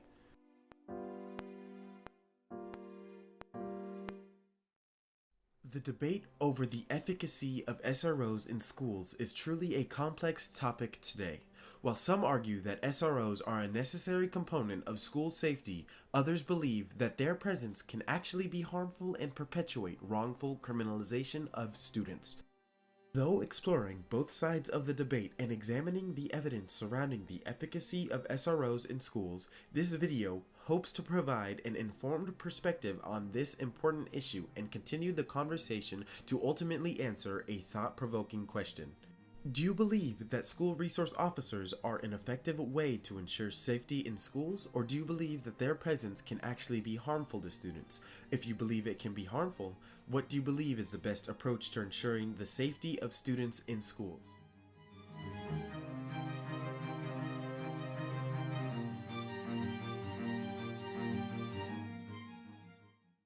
When you picture the 80s, the 90s, even the early 2000s, each decade has a distinct style to it. The various leg warmers, bell-bottom jeans, or chunky jewelry that make each era what it truly was. But picturing the last 5 years, you'll find that there's no distinct fashion that has truly stuck. In recent years, trends have gone back and forth from vintage fashion to grunge fashion to more niche styles based on various trends. It appears as though teenagers and young adults nowadays, the target demographic for the latest new style, are going through trends as fast as they blink. But who or what is to blame for the increase in these cycles? The answer is fast fashion. Fast fashion is the term used to describe the cheap, disposable clothing that floods our stores and online marketplaces. Even clothing stores that are popular in malls, such as Zara, Forever 21, or H&M to name a few, are major players in the fast fashion market. Clothing categorized as fast fashion often takes their designs from bigger companies and replicates them using cheaper materials that are environmentally costly and not long-lasting. But what exactly are the environmental costs behind these low market prices? In the next few minutes, we take a closer look at the harmful effects of fast fashion and how our love for constantly cycling through fashion trends is erasing generational fashion. Fast fashion is a relatively new phenomenon, and it is already having a huge impact on the world around us. It is proved to be largely harmful to the environment. It uses up significant amounts of water and pollutes this water with toxic chemicals that come from clothing dye and microplastic. The fashion industry as a whole is responsible for the consumption of 79 trillion liters of water annually, making up about 20% of industrial wastewater. Synthetic materials, such as polyester, are easier, cheaper, and quicker to produce than cotton, and in turn also generate more carbon emissions. Clothes are also starting to pile up in landfills where mountains of discarded clothing can be seen in dumps. Many brands take advantage of developing countries where environmental regulations are not as strict and where more young, impressionable people, even children, are persuaded to work in unsuitable conditions. Many of these people are thrown into unsafe working conditions with long hours and little pay. Employers are able to get away with this because the fashion supply chain is so quick and complex that it is difficult for businesses to control every aspect of production. This makes it possible to hire children to do labor and clothing to be produced without consumers knowing where it came from. This cycle of buying and disposing is having a detrimental effect on the fashion industry as a whole. In the past, clothes were made to last, and they were passed down through generations. There isn't a specific look for this decade like there was in previous decades, largely due to fast fashion. This makes people feel the need to cycle through trends even quicker.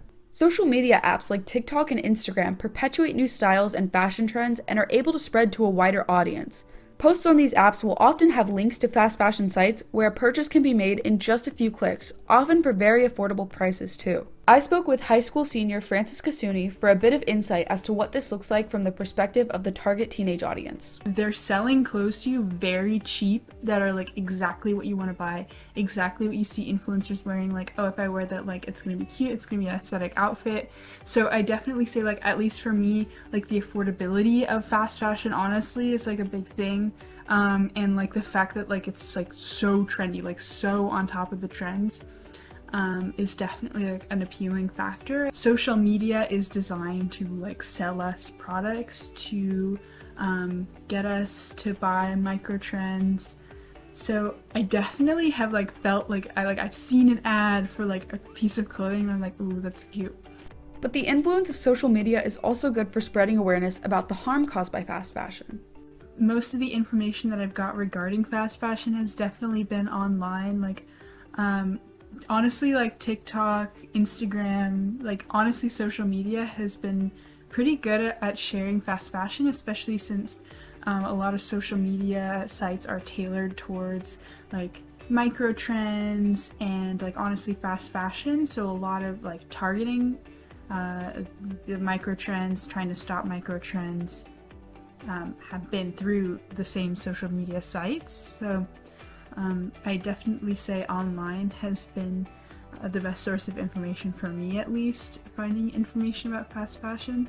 So what can we do to break the cycle? The answer is simple. We need to start thinking about the long-term impact of our choices. This means valuing quality over quantity and investing in clothes that will last. Or, as 17-year-old Maya Yi does it, trying your hand at a creative solution. Hi, my name is Maya, and I've been combining my love for fashion with my goal to be more environmentally sustainable. When I was younger and I started learning more about how plastic affects the planet and specifically the ocean, I started a project with old t-shirts as a way to recycle t-shirts that were unwanted and make reusable grocery bags. I started getting into sewing when I was like 10 or 11 because it's something that I noticed my mom liked doing, and I thought that the idea of like making my own clothes seemed pretty cool. I've really found that like making my own clothing has made it so I don't have to give money to support the fast fashion industry. Like, it doesn't fit every single body type, and it's also not made to last. So I liked being able to make clothes that last longer than like 2 wears. I hope to one day open my own store or start my own fashion line that's based more on sustainable, long-lasting clothing that also fits and like looks good on every body type. By changing the way we think about fashion, we can not only reduce our impact on the environment and workers, but also help to preserve the artistry and craftsmanship that makes fashion such a beautiful and important part of our culture. Shopping secondhand can also help. There are many thrift stores that are dedicated to selling secondhand clothing, one popular example being Goodwill. You can also buy this kind of secondhand clothing online with apps like Depop and Poshmark. I do sell on Depop. I've only sold a couple things so far, but honestly it was like a really easy process. Like, you just post the clothes that you want to sell on Depop, and then Depop handles like the shipping labels and everything and like marketing the clothes. Both buying and selling on these apps help to contribute to slowing the speed of fashion. It's important for everybody to do what they can to break the cycle of fast fashion and work towards a more sustainable future. With our ever-changing world and its technology, the minds of this generation possess the power to make a change, come up with innovative solutions, and slow the speed of fashion as it cycles through. What's your next course of action?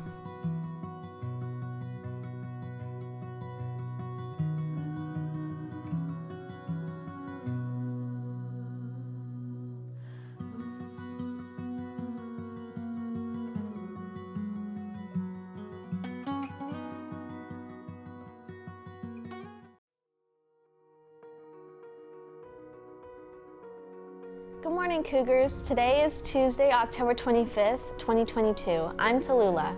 And I'm Amir. Our top stories for today are new tardy policies, football tickets, movie night, boogram, soccer conditioning. If you're interested, be sure to be there. In the state of California, it's a very awful story. Did you miss one of our broadcasts? Hear the story repeated? Don't panic. Jessica is amazing. Her signing skills, her language. I really enjoy watching her every day. It really is a delight. She's actually really nice. I like her because whenever we're done, she walks out and she always says hi to the class and have a good day. So when I was growing up in my life, my grandparents were actually deaf as well. So I was always, since I've been little, I would always go with my grandparents and help interpret. My mom also is deaf. So all of my life with my deaf family, I've been the one that's had to interpret for them. I think it's a good thing to have her on there because then they can see what we're talking about on DC Daily. So, or like when they're talking, the anchors or Mr. Snyder or whoever's on, they're talking, like if we don't have them, then the ASL students won't know what we're talking about. So, and it's good to inform them also about what's going on, so we don't want to leave them out. Looking at the videos every day, it's not really accessible, but watching her sign in her language, seeing her, it really helps. Well, most of our students who use ASL, English was not their first language. So using sign language really gives them the added support to be able to see the video and the things that are happening on the screen. So when they see a lot of words in the closed captions, it becomes overwhelming to grab the words that they recognize. But when we have an interpreter signing the words, they're able to understand the videos better and have access to all the information. I just think it's good that, you know, our deaf students are able to see our broadcast, not only through like subtitles, you know, because that's not the same thing. We really need the sign language for me. I prefer watching somebody sign as opposed to reading the closed captions. Because they're still part of our school and they're part of our community, so we kind of have to include them with everything.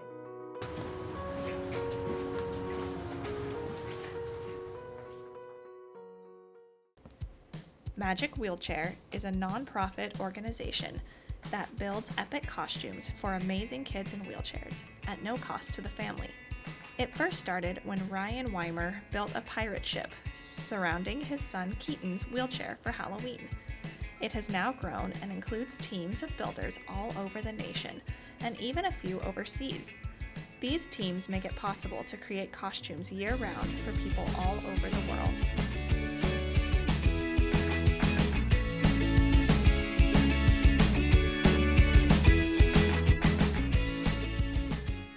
The GHS engineering class got the opportunity to help one of those teams create a costume for Christopher Sheldon.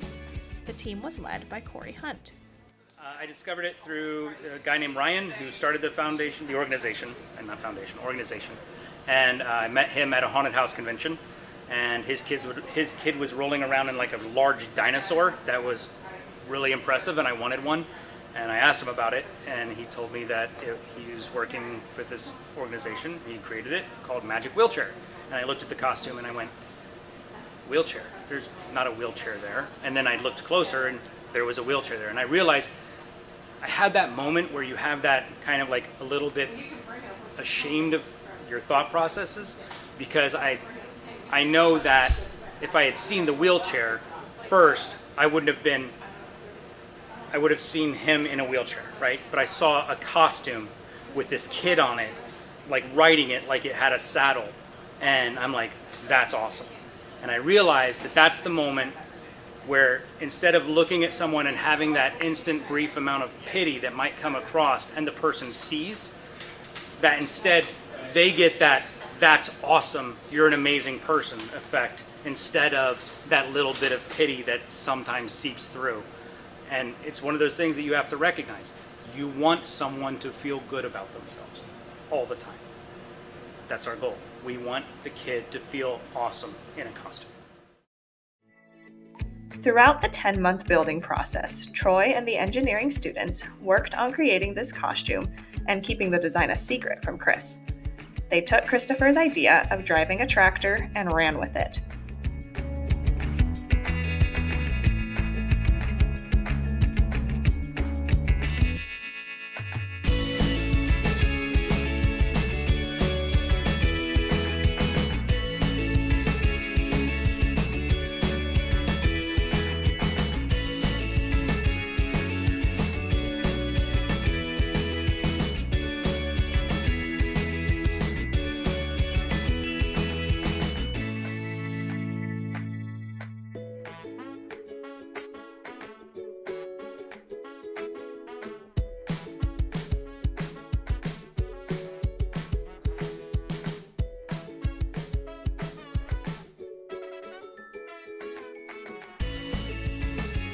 How are you feeling today, Christopher?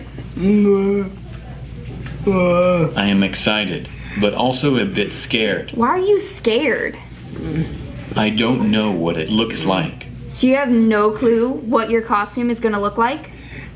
All I know is that it is a tractor. But you're still really excited to see your tractor, right?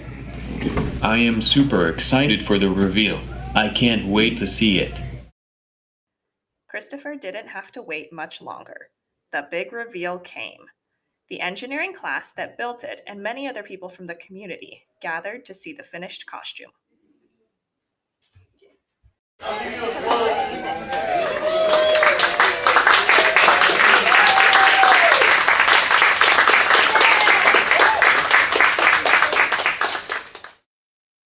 I don't want to belabor this too much longer. I don't want to take a lot of your time. I want you to see it. We have some surprises in it. I hope you don't mind. Summer pony oriented. But with no further ado, I would like to present the cooperative, John Deere inspired. The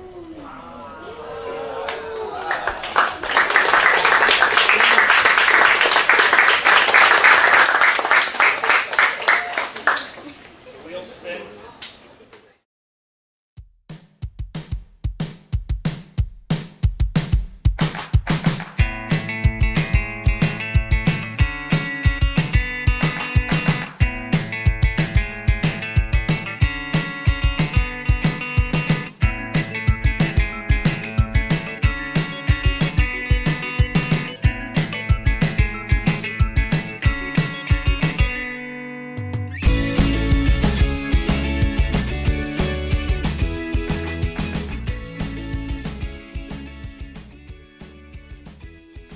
After the reveal, the costume is given to the kid to use for Halloween. Christopher wore his costume all over the place. He wore it trick-or-treating and even won the school costume contest. He also wore it in the lighting of the night parade, in the pouring rain, and used it to create a video fable.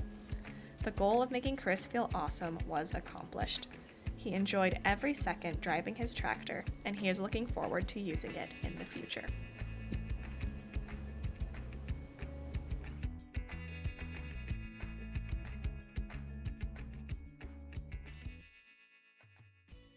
In a world where technology is constantly advancing, the art world is no exception. Artificial intelligence, or AI, has begun to make its mark on the industry, but not everyone is convinced it's a positive development. AI-generated art, which uses algorithms and computer programs to create images and videos, has become increasingly popular in recent years. A lot of the apps and just ways of editing images or ways of creating images have become more commercially viable and commercially available. So there are apps like Midjourney, Stable Diffusion, and then the one that's gotten a lot of buzz is Dolly. Trends on Instagram and TikTok are spreading where people post pictures of themselves in AI-generated art. Big businesses in Silicon Valley and companies like Microsoft have already invested millions into AI art. But amidst all this excitement, we see many artists concerned for their futures. One major concern is that AI-generated art often steals from existing artwork. I think, for the majority of the artists kind of practicing, they're not necessarily going to be in danger of, the value of their work being devalued, but what is not being remunerated is the fact that somebody that controls these AI systems that right now are kind of, free to play around with and free to use, but are very soon going to be monetized, that somebody's making a lot of money off of sets of data that have already been produced by a human. The algorithms used to create the art can be trained on thousands of images, leading to similarities or even outright copying of existing pieces. Even though many can tell that some work was done by AI through distorted parts of the image, very well generated ones can be extremely challenging to differentiate from actual drawn pieces. In many AI portraits, you can also see signatures that have been blurred or look warped. These are the signatures of the artists that the AI has stolen from. Recently, artists like Carla Ortiz, Sarah Anderson, and Kelly McKernan, along with companies like Getty Images, have even tried to sue AI art tools like Stability AI, claiming that they are stealing work. Like if you were to say something like, make a comic in the style of Sarah Anderson, it's being, it's really easy to do. In fact, That's what the right, the political conservative right did by kind of co-opting her characters and then writing in words to the characters that weren't even hers and then publishing it as if it were hers. Another concern is that AI could put human artists out of work. With the ability to produce art quickly and cheaply, some fear that AI could replace human artists in the job market. An example of this happening is the San Francisco Ballet using AI art to promote their production of Nutcracker on Instagram. This is an example of artificial intelligence taking away opportunities from human artists, as the SF Ballet decided to use a program instead of hiring and paying someone to draw a poster for them. When AI art is being recognized instead of actual art made by people, it brings up a lot of concern over the future of artists. The art industry is competitive enough. With programs generating quick and efficient art, companies could pump out large quantities of work with comparable quality to human work. So what can we do to make sure that there is a future for artists? By supporting and hiring human artists, we can ensure that their unique voices and perspectives are not drowned out by AI-generated art. It's going to be legal stuff, like really boring legal stuff. But I do think, getting all of us like in a room together and like talking to one another, not atomized, like there's power in numbers, there's power in being comrades and being collaborators. Additionally, speaking out against the use of AI generators to create art for commercial use helps us certify that the art we see and buy is not stealing from existing works. AI art is definitely a new and exciting thing most of the time. It can be fun to see yourself drawn quickly and for free, and it can be a useful tool to visualize things with little effort. However, it becomes a problem when it is actively taking away opportunities from artists and stealing their work for marketing purposes.